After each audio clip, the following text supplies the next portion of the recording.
Pour concevoir des giratoires avec Civil 3D, vous devez au préalable avoir défini votre géométrie plane. Cette géométrie plane est constituée d'un certain nombre d'alignements, alignements qui peuvent être à la base des polylignes que vous allez tout simplement convertir en objets Civil 3D.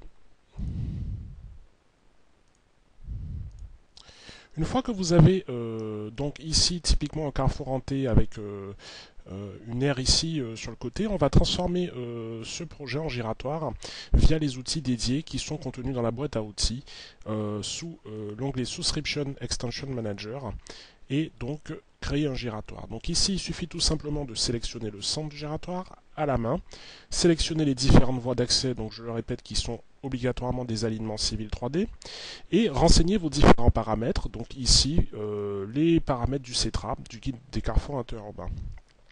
Sont disponibles un certain nombre de paramètres prédéfinis qui définissent vos rayons externes, internes, etc.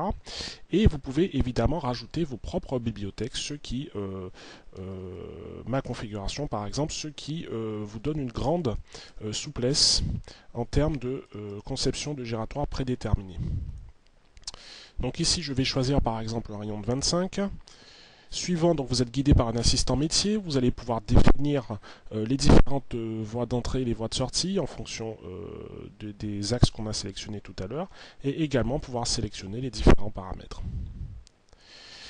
Disponible aussi la conception des îlots avec notamment le triangle de construction pour la base avec les différents paramètres existants. Donc toujours vous pouvez définir ces différentes catégories. Très intéressant, donc le marquage au sol qui sera intégré, ainsi que les zébras et les passages piétons, ce qui peut être personnalisé en sélectionnant vos différents panneaux de votre bibliothèque AutoCAD existante.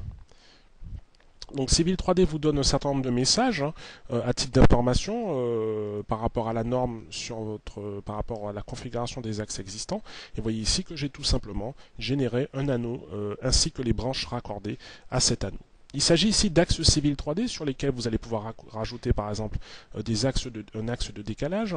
Donc ici on va par exemple rajouter un axe de décalage de 1,50 m. Donc ici ça va être sur la droite.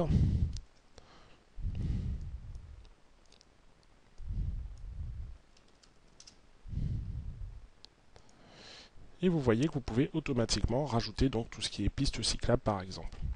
Autre point intéressant, c'est que vous allez pouvoir automatiquement, en cas de modification grâce au poignet interactif de Civil 3D, reconstruire ce giratoire automatiquement. Donc vous voyez que les îlots se reconstruisent et vous pouvez même déplacer le centre du giratoire et vous voyez que l'ensemble des paramètres suivent, ce qui vous donne une grande souplesse, notamment pour la construction en milieu urbain. On peut également modifier les branches, donc si ici je déplace une de mes branches, donc ici je vais tout simplement faire un déplacer AutoCAD, vous voyez qu'automatiquement la branche également se reconstruit. Cas pour terminer beaucoup plus complexe, puisque cet outil peut vous permettre de gérer des cas autrement plus compliqués. Donc ici où j'ai un déport par rapport à ma chaussée existante, donc là je vais de la même manière sélectionner mes voies, et on va tout simplement définir un rayon à 20 par exemple, ici, et on va valider comme tout à l'heure.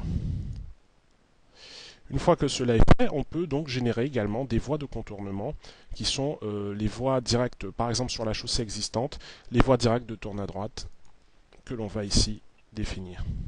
Donc là pareil, signalisation incluse avec les différentes lignes prédéfinies, T1, T2 par exemple. Donc on va mettre T2 et on valide. Et vous voyez que j'ai pu dessiner donc la voie directe de tourne à droite sur la chaussée existante.